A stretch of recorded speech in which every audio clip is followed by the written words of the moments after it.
नमस्कार दोस्तों, पहले हम लोकतंत्र के बारे में चर्चा करते हैं। अब्राहम लिंकन की परिभाषा जनता के लिए जनता द्वारा चुना गया शासन लोकतंत्र है।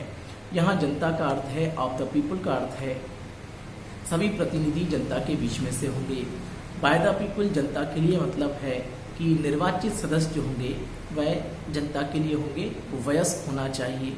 जनता द्वारा मतलब सभी कार्य जनता के प्रजा के सभी के हित में किए जाएंगे। Of the people, by the people, for the people, यह परिभाषा अब्राहम लिंकन ने दी। दोस्तों, लोकतंत्र दो तरीकों से देखा जाता है। पहला प्रत्यक्ष लोकतंत्र, दूसरा अप्रत्यक्ष लोकतंत्र।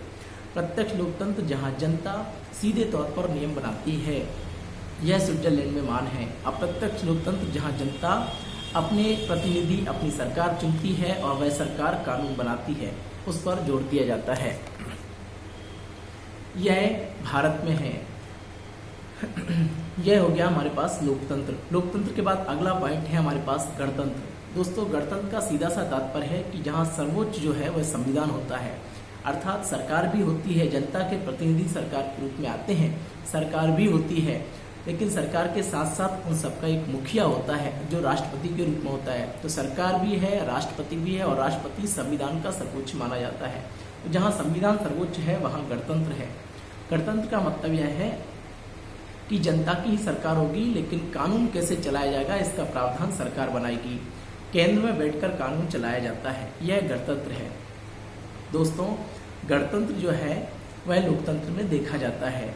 लोकतंत्र, गणतंत्र। इसके बाद आता है हमारे पास राजतंत्र। राजतंत्र में दोस्तों, राजतंत्र में इसका तात्पर्य है कि जहां राजशाही परंपरा हो, जहां पर जो मुखिया है वो परंपरागत रूप से राजशाही परिवार से ही आते हैं। यहाँ पर राज्य सरकारें कानून का पालन करती हैं। यहाँ सभी जो जनप्रतिनिधि हैं वो जनता के बीच से ही आते हैं, सरकार वहीं से आती है, जनप्रतिनिधि और जो आते हैं वही सरकार बनाते हैं। तो ये तो सरकार जो है वो जनता के बीच में से ही आती है, लेकिन सरकार का नेतृत्व कौन करेगा, यह जो चयन है ये राजा द्वारा किया जाता है, क्योंकि सर्वश्रेष्ठ वहाँ पर राजा होते हैं। यह एक मोनार्की व्यवस्था है। यहाँ पर देख सकते हैं हम कि एक जो है यहाँ पर बहुमतता नहीं है, सभी के मत के अनुसार काम नहीं हो पा रहा है, इसलिए राजतंत्र को उतना श्रेष्ठ नहीं माना गया है। ब्रिटेन में, जापान में आज भी राजतंत्र देखा जाता है। लोकतंत्र, गणतंत्र, राजतंत्र के बाद आता है जनतंत्र। दोस्तों, जनतंत्र जहाँ साम्यवादी देश है वहाँ जनतंत्र चलता है, जहाँ एक पार्टी, एक विचारधारा, एक दल की बात होती है।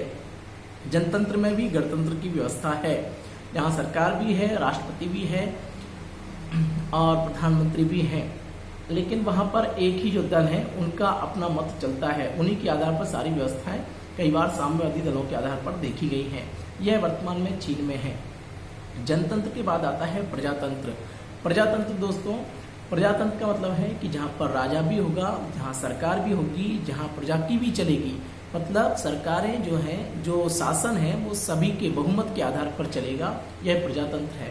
प्रजातंत्र की शुरुआत इंग्लैंड से देखी गई। ओमान में जहाँ पर सुल्तान है वहाँ भी प्रजातंत्र देखा जाता है। एक बार हम फिर से डिस्कस कर लेते हैं। लोकतंत्र, लोकतंत्र का सीधा सा तात्पर्य है सरकार केंद्र में बैठकर कानून चलाएगी। प्रत्यक्ष और अप्रत्यक्ष दो प्रकार से होता है। प्रत्यक्ष स्विट्जरलैंड में है, अप्रत्यक्ष है भारत में। प्रत्यक्ष में जनता नियम बनाती है, सीधे तौर पर बनाती है, और अप्रत्यक्ष में सरकार द्वारा नियम बनाए जाते हैं। जनता प्रतिनिधि चुनती है, सरकार नियम बनाती है। लोकतंत्र के बाद आती है हमारे पास गणतंत्र, जहां सर्वोच्च जो है प्रमुख संविधान होता है, सरकार भी होती है, उसका एक प्रमुख राष्ट्रपति के रूप में राज्य का मुखिया होता है। फिर आता है हमारे पास जनतंत्र। जनतंत्र में जहां एक दल, एक विचारधारा, एक पार्टी होती है, साम्यवादी देशों में है, चीन में ये जनतंत्र है।